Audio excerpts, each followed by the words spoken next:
All right, a video from Obsidian Ant, who I respect. Some people say DG. His ASMR voice kind of puts me to sleep when he watches, and he does have a beautiful English accent in which he takes time to articulate every single word. I, as a content creator, do, in fact, try to emulate my own speech after his, because I believe if I talk like Obsidian Ant, I too will have millions of subscribers. Let us watch what Obsidian Ant has to say about Star Citizen's beautifully broken patch 3.17 PTU. But before we do, let me just reiterate, the PTU is a test phase. It's a testing ground. It's the initial phase. We look at Star Citizen as a giant alpha. Yes, it's taken forever to get done. We understand, right? There's the PTU. Let's go over here. There's the PTU, and then there is the PU. The persistent test universe versus the persistent universe. When new patches are released, they hit the PTU. Many people that have subscribed and support the game get access in different levels at different time to play this PTU patch. After all the bug reporting and things are fixed up in the PTU, then that patch goes to here and goes to the PU, and then they go, okay, great. Well, now we're going to work on 3.18, right? But apparently 3.17 is a giant dumpster fire. So let's check out what Obsidian has to say about the PTU experience 3.17, which, by the way, most PTUs have tons of bugs in them, but apparently this one is beyond crazy. The build is quite unstable and suffers from a variety of performance-related issues. While CIG, that is certainly an understatement. The past few days then have been filled with login issues, serviceability problems, ships not arriving to their delivery points, elevators not working, and of course server disconnects. Yes. Now before you reach for your keyboard and type up a comment, Obsidian, this is a test server. Yes, I'm fully aware of that, and this video is not a complaint.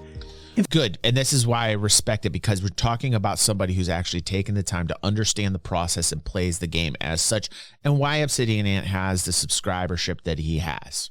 In fact, it is a documentation of my journey into the test world of Alpha 3.17, the latest patch for Star Citizen. Bless you. So today I wanted to look at two things in specific, both of them visual related. This is the clouds around Hurston, as well as the river added to the world of Microtech. The new clouds then are rather beautiful, and we saw these the first time back in Crusader in a previous patch. They've now been added to the world of Hurston. Specifically, you can see them very, very nicely around Lorville. Unfortunately, I didn't really get to see too much in the way of that. We get a brief glimpse right here. My plan and intent was to arrive back later on and check them out again, but yeah, I haven't been able to get in with a fully functional ship. Wow, look at this cloud. However, all that said, if you do want to check out the clouds and you're not logging into Star Citizen or can't, then do check out this clip from Reddit. The full link to the Reddit thread is linked in the video description. Wow. As you can see, it looks, in my opinion at least, truly stunning. Wow. At least that is when you can get in there and get it working. Right. Moving on then, rivers. Now this is a very interesting subject. The river, Rivers, of course, bring a load of nice graphical visual touches to the worlds of Star Citizen, specifically if and when they'll be added to other worlds or more locations. Right now, it's just one location, one single river, added to the world of Microtech. It's around 4... Which we've watched here on the channel, people blowing up the second they try to get close to the lake. We've got a video on the channel that tells you how to get to the lake and the river in the PTU. So if you guys are wondering how to get there, I will link that in this video when this highlight hits. We're going to be watching more content from 3.17 PTU today for people live on stream as well. 436 kilometers away from the city, the town of New Babbage. Now, the only real way to get access to this river is to fly a ship there, unless you're planning on walking 436 kilometers. To do that, you can travel from pretty much any planet in the star system and quantum drive yourself, quantum travel to the location. It's going to take a bit of a while, and you're going to have to arrive at the specific coordinates. There is a route to do that. That's listed on the screen right here, so thank you to the Spectrum thread for creating that. There's also another far simpler way of getting there. Simply take off from New Babbage and head in the direction at 205 degrees for 436 kilometers. Now the problem here is that you will need to get yourself a ship to do this.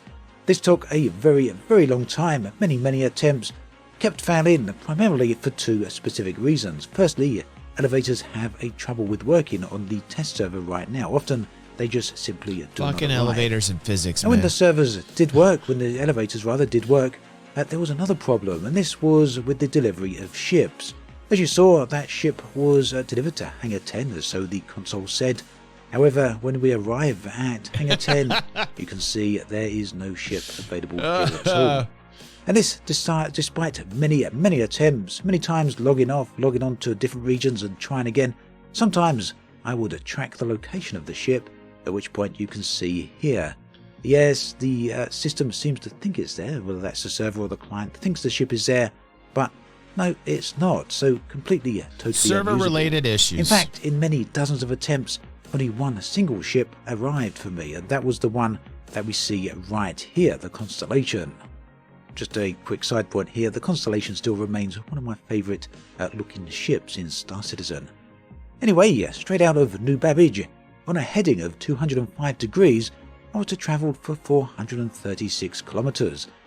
Now at this point I had two choices. One was to fly up to a high altitude and try and get a bit of speed up, and then descend down at hopefully at the correct location. But the alternative was to keep a lower altitude. I went with this one because I felt it much easier to stick with that heading of 205 degrees. Now it took quite a while, half a tank worth of hydrogen fuel to fly at that distance, and as perhaps it should have been expected, just got within range of the river, very close. Possibly can see it just here in the very distance, not quite sure. And then we get this message. Absolute failure. Now, I know I'm not the only one to suffer from these issues. I've asked around on the test servers. A lot of people having the same problems. Looking at the Spectrum forums as well. A lot of people having the same issues there. Now, clearly, a few people have made it to the rivers. You can see, or the river rather, the single river. You can see a clip of that right here. As well they as need to work more on the physics. Listen, they need to work on the animation for the river as well. I've seen a lot of content from creators showing this river off.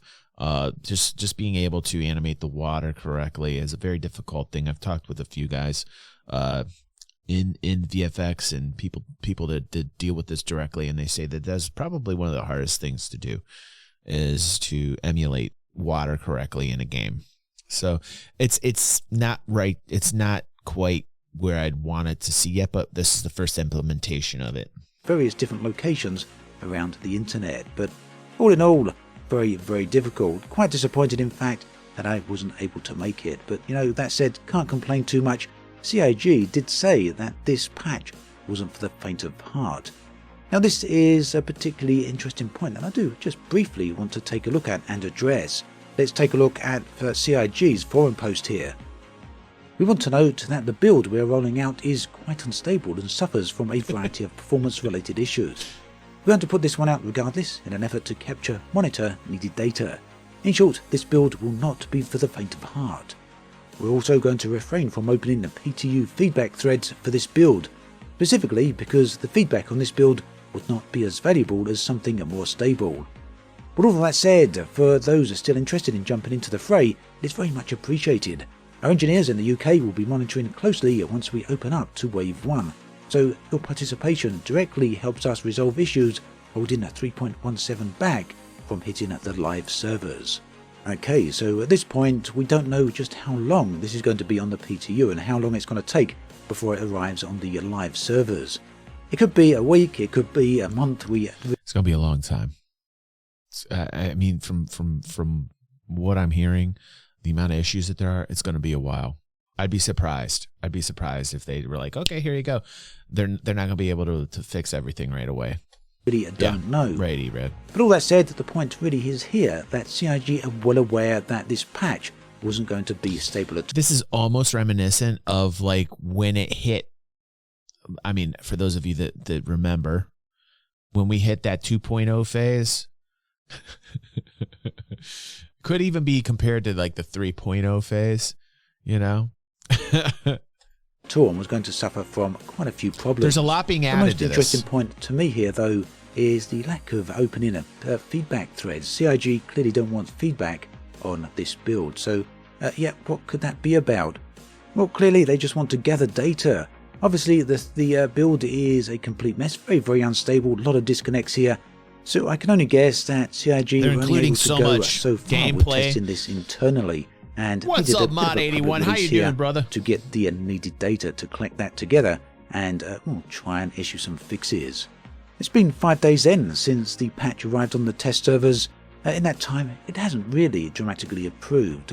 Well, at least not beyond the ability to log in. Initially, it was impossible to log right in.